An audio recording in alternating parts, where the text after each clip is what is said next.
នេះជារឿងនិទានពីព្រះគោព្រះកែវដែលនិយាយតគ្នាមក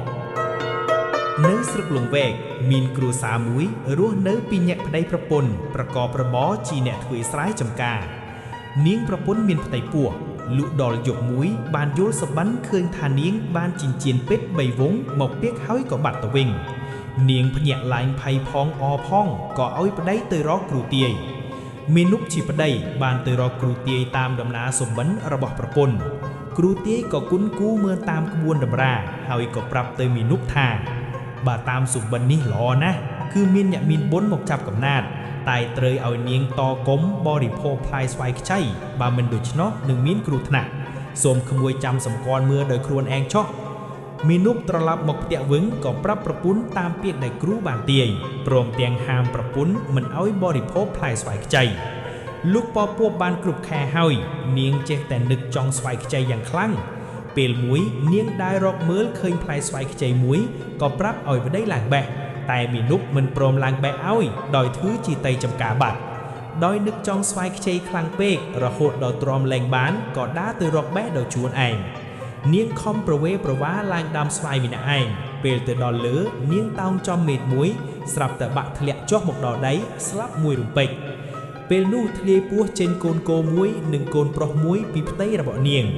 កូនគោចេញមកភ្លាមក៏ចេះដើរមួយរំពេចហើយកូនមួយទៀតនៅក្នុងស្រោមនៅឡើយកូនគោបានរត់ទៅរកឪពុកឲ្យមកជួយប្អូនដែលនៅក្រោមដើមស្វាយនោះមេនុបឃើញកូនគោបានដើរតាមរហូតទៅឃើញប្រពន្ធដេកស្លាប់ក្រោមដើមស្វាយក៏យំសោកអាណិតប្រពន្ធជាពុនពេកព្រះគោបានប្រាប់ឲ្យឪពុកលើកប្អូនចេញមកមេនុបបានយកកូននោះទៅផ្ទះលុះព្រឹកឡើងមេនុប3កូនដើរសុំទឹកដោះពីអ្នកស្រុកឲ្យកូនបាវអ្នកស្រុកបានសះសួរមេនុបថានេះជាកូនអ្នកណាបានជាក្មួយដើររកទឹកដោះឲ្យបាវដូច្នេះនេះជាកូនរបស់ខ្ញុំ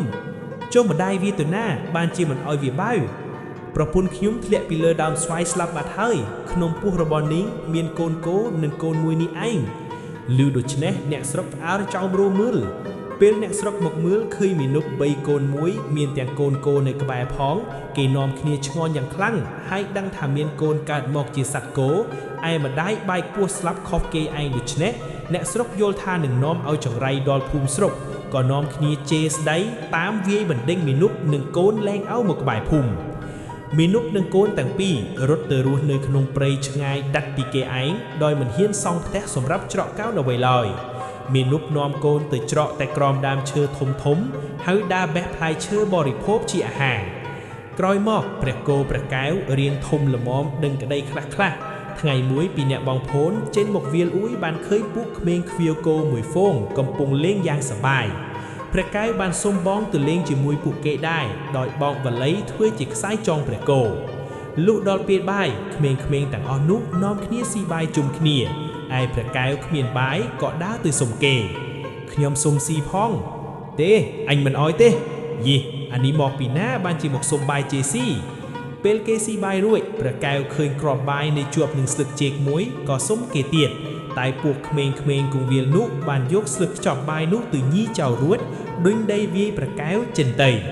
ព្រះកែវបានរត់មកប្រាប់ព្រះគោដោយយំខ្សឹកខ្សួលនឹងពួកគេដែលវាយជេរមកលើខ្លួនព្រះគោបាននឹកអាណិតព្រះកែវជាប្អូនយ៉ាងខ្លាំងព្រះគោឃើញប្អូនឃ្លានបាយហើយត្រូវគេដុញវាយធ្វើបាបព្រមទាំងថ្នាក់តែដៀវដូច្នេះក៏តាំងរោត3ដងស្រាប់តែក្អែចេញជាម្ហូបទឹកដែលមានចានប៉ែងថោស្លាបព្រាឡែកសុទ្ធតែគ្រឿងមាសប្រាក់ឲ្យប្អូនបរិភោគម្នាក់ឯងហេតុអ្វីបានជាបងមិនក្អែអាហារនេះឲ្យពុកយើងផងមិនបានទេអាហារនេះគឺសម្រាប់តែប្អូនម្នាក់ប៉ុណ្ណោះពួកក្មេងខ្វៀវគោលុបមឿនព្រះគោក្អែចេញអាហារនិងរបស់របរប្រើប្រាស់សុទ្ធតែគ្រឿងមាសប្រាក់ដូច្នេះក៏លុបចាំមើលដល់ពេលព្រះគោលេបគ្រឿងមាសប្រាក់ទាំងអស់នោះចូលក្នុងពោះវិញក្មេងៗបាននាំគ្នាទៅរត់ប្រាប់ឪពុកម្ដាយរៀងខ្លួនធ្វើឲ្យចាស់ក្នុងភូមិឆ្ងល់ពីហេតុការណ៍នេះញាក់ភូមិបាននាំគ្នាផ្អើលឆោឡោកាន់ពុះថៅកំបិតដំបងទៅពាត់ចាប់ព្រះគោដើម្បីនឹងវះយកវត្ថុទិព្វទាំងនោះ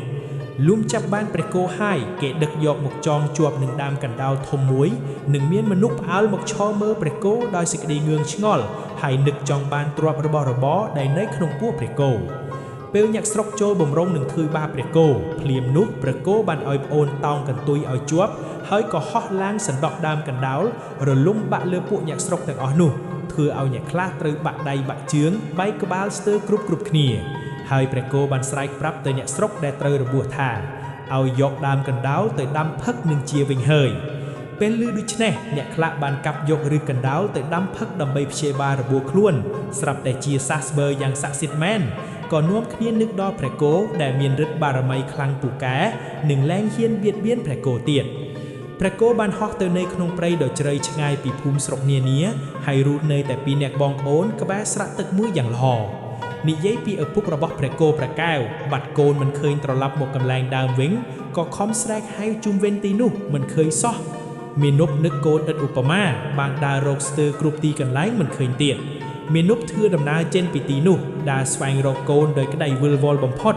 មិនយូរប៉ុន្មានឪពុករបស់ព្រះគោព្រះកែវធ្លាក់ខ្លួនឈឺរហូតដល់ដួលស្លាប់នៅក្នុងព្រៃនោះទៅថ្លែងពីបុត្រី7អង្គរបស់ស្ដេចនាងដែលជាបុត្រីពៅមានរូបឆោមស្អាតនិងមានចរិយាស្លូតបូតជាងគេថេតថ្លៃមួយបុត្រីទាំងអស់គ្នាអស់ផ្សុកនឹកចង់ទៅលេងព្រៃដែលនៅឆ្ងាយពីរាជវាំងក៏បានទូលសុំអនុញ្ញាតពីព្រះបិតារួចចេញដំណើរលុះទៅដល់ស្រះទឹកមួយកណ្ដាលព្រៃក្បែរកន្លែងព្រះគោព្រះកែវស្នាក់នៅ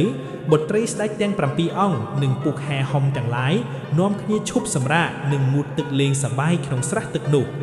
ព្រះកែវឮសូរមនុស្សអ៊ូអរក៏ចេញមកលុបហិលឃើញបុត្រីស្ដេចទាំង7អង្គព្រះកែវបានចាប់ចិត្តស្រឡាញ់នាងពៅតែដោយខ្លួនមានសម្លៀកបំពាក់ត្រឹមត្រូវបានរត់មកនិយាយប្រាប់បងព្រះគោឮបងនិយាយប្រាប់ក៏ក្អែសម្លៀកបំពាក់និងគ្រឿងអលង្ការទិព្វឲ្យព្រះកែវស្លៀកពាក់យ៉ាងស្អាតហើយចេញទៅបុត្រីស្ដេចទាំងនោះឃើញព្រះកែវភ្លាមនាំគ្នាលួចស្រឡាញ់ហើយហៅចុះទៅងូតទឹកលេងល្បែងដេញចាប់កូនកាសអណ្ដែតទឹកពេលព្រះកែវចាប់បានដេញជួសតែនាងពៅហើយពេលនាងពៅចាប់វិញដោយក៏ដេញជួសតែព្រះកែវដែរលុះលេងបានយូរបន្តិចទៅនាងពៅនិងព្រះកែវកាន់តែស្និទ្ធឡើងទៅធ្វើឲ្យបងនាងពៅខឹងហើយនាំគ្នាត្រឡប់ទៅវាំងវិញព្រមទាំងនិយាយថានឹងយករឿងនេះទៅទូលព្រះបិតាពេលត្រឡប់ទៅដល់វាំងវិញបងនាងពៅចូលទៅគាល់ព្រះបិតាជាធម្មតាដោយពុំឃើញនាងពៅចូលគាល់ស្ដេចសួររកនាងពៅទៅណាបានជាមិនឃើញមកចូលគាល់ដូច្នេះព្រះបិតានាងមិនហ៊ានចូលគាល់ព្រះអង្គទេតែហេតុអ្វីបានជាមិនហ៊ានចូលមក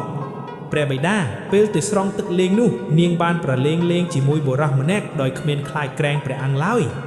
ស្ដាប់កូនបងទូលដូច្នេះក៏ខ្ញាល់នឹងនាងពៅដែលហ៊ានធ្វើផ្ដេសផ្ដាស់ឥតខ្លាចក្រែងព្រះអង្គបានបញ្ជាឲ្យនិរទេសនាងពៅចេញពីវាំងទៅរស់នៅក្នុងព្រៃនាងពៅបានធ្វើដំណើរក្នុងព្រៃដោយសោយតែផ្លែឈើរហូតដល់ជួបនឹងព្រះកែវព្រះគោបានរៀបអភិសេកព្រះកែវនិងនាងពៅរួចបានក្អែចេញប្រាសាទយ៉ាងល្អសម្រាប់អូនរស់នៅទាំងអស់គ្នានិយាយពីស្ដេចសៀមបានប្រើរាជទូតនាំសារមកទូលថ្វាយស្ដេចខ្មាបបួលប្រជល់មាន់ដាក់ប្រជារាស្ត្រពលទាហាននិងទ្រព្យសម្បត្តិការជល់នេះស្ដេចសៀមជាអ្នកឈ្នះតែស្ដេចខ្មាបានសុំជល់ម្ដងទៀតលើកក្រោយនេះស្ដេចខ្មែរមានការព្រួយព្រះទ័យយ៉ាងខ្លាំងព្រោះមិនដឹងជារកមាន់ឯណាមកជល់ឈ្នះមាន់ស្ដេចសៀមព្រះអង្គបានឲ្យពុទ្ធសេនាស្វែងរកមាន់ខ្លាំងពូកែគ្រប់កន្លែងលុះពួកគេដារទៅបានជួបនឹងនាងពៅហើយនិយាយតាមដំណើររឿងព្រមទាំងត្រឡប់មកវិញយកដំណឹងនេះទៅទូលថ្វាយដល់ស្ដេចពេលនោះស្ដេចនិងបុត្រីទាំងអស់បានយល់ថាត្រូវឲ្យនាងពៅជាមួយព្រះកែវដោះស្រាយរឿងនេះព្រះកែវយករឿងនេះទៅប្រាប់បងពេលនោះព្រះគោសុខចិត្តប្រែកាឡាជាសត្វមាន់ដើម្បីជួយដល់នគរទាំងមូលពេលចុះលើកនេះមាន់ស្ដេចខ្មែរឈ្នះខាងស្ដេចសៀមខៀងដដែលធ្វើឲ្យស្ដេចសៀមខឹងយ៉ាងខ្លាំងហើយឆ្ងល់ថាហេតុអ្វីបានជាមាន់ស្ដេចខ្មែរមានមាឌតូចសោះអាចសម្លាប់មាន់គុកដ៏ធំរបស់យើងដូច្នេះនេះប្រហែលមានឫទ្ធិបារមីអ្វីហើយមើលទៅស្ដេចសៀមមិនអស់ចិត្តក៏បបួលជល់ដំរីម្ដងលើកនេះព្រះគោត្រូវប្រែកាឡាជាដំរីដើម្បីជល់ម្ដងទៀតលើកនេះដំរីខ្មែរឈ្នះដំរីសៀមដដែលធ្វើឲ្យស្ដេចសៀមកាន់តែខឹងនិងចង់ដឹងថែមទៀតលើកក្រោយសៀមបានរៀបចំគោយន្តធ្វើពីដែកហើយមកបបួលស្ដេចខ្មែរប្រជល់ទៀតលើកនេះព្រះគោដឹងច្បាស់ថាច្បាស់ជាចាញ់គេហើយក៏និយាយប្រាប់ប្អូនឲ្យប្រុងប្រយ័ត្ននាំនាងពៅមកក្បែរទីលានប្រយុទ្ធហើយត្រៀមតោងកន្ទុយដើម្បីហោះរត់ចេញលុះដល់ពេលជល់ព្រះគោបានព្យាយាមជល់ជាមួយគោយន្តរបស់សៀមយ៉ាងខ្លាំងព្រះគោបានបោលបុកគោយន្តរបស់សៀម3ដងដឹងថាមិនអាចយកឈ្នះបាននោះទេក៏រត់មករកអូនភ្លាមព្រះកែវនាំនាងពៅតោងកន្ទុយបងហើយព្រះគោហោះវឹងចេញទៅធ្វើឲ្យផ្អើលអស់ទាំងខ្មែរទាំងសៀមនឹកតាមមើលហើយសៀមនឹកចង់បានព្រះគោយ៉ាងខ្លាំងក៏នាំពលទាហានដួញតាមចាប់ចំណែកនាងពៅតោងកន្ទុយព្រះគោយូរទៅក៏ធ្លាក់ចុះមកដី ព្រះកែវឃើញដូច្នេះក៏លែងដីចុះមកតាមនាងពៅពេលធ្លាក់ចុះមកដល់នាងពៅបានប្រាប់ព្រះកែវឲ្យរត់ចេញទៅព្រោះពួកសៀមតាមជាប់មកពីក្រោយហើយនាងក៏ដេកខ្យល់ស្លាប់មួយរំពេចព្រះកែវរត់ចេញទៅឯព្រះគោដឹងថាប្អូនធ្លាក់ចុះមកដល់ក៏ចុះមកតាមប្អូនជួបនឹងព្រះកែវក៏នាំគ្នារត់គេចពីពួកសៀមជានិច្ចនិយាយពីព្រះអ៊ីទិនក្តៅក្រហាយនៅមិនបានក៏ប្រមើមើលមកក្រោមឃើញនាងពៅដេកស្លាប់កណ្ដាលព្រៃដូច្នេះក៏យកទឹកកន្ទីមកស្រោចពីលើសពនាងឲ្យคล้ายជាថ្មនិងនាំប្រលឹងនាងទៅគង់នៅឋានសួគ៌ចំណែកព្រះគោចេះតែនាំប្អូនរត់គេចរហូតដល់កន្លែងមួយមានព្រៃច្រើនគ្រាន់បើក៏ពួននៅទីនោះចាប់ពីព្រះគោទៅនៅត្រង់នោះមកធ្វើឲ្យដើមឈើទាំងឡាយមានផ្លែឈើស្រក់សម្ព្រំពងសត្វផងទាំងពួងក៏ដូចញាក់ភូមិក្បែរៗនោះហើយបានសម្បូរសប្បាយប្លែកខុសពីធម្មតាដំណឹងនេះបានលេចឮទៅដល់ស្ដេចសៀមគេបានឲ្យហោរាទាយដឹងថាមានព្រះគោ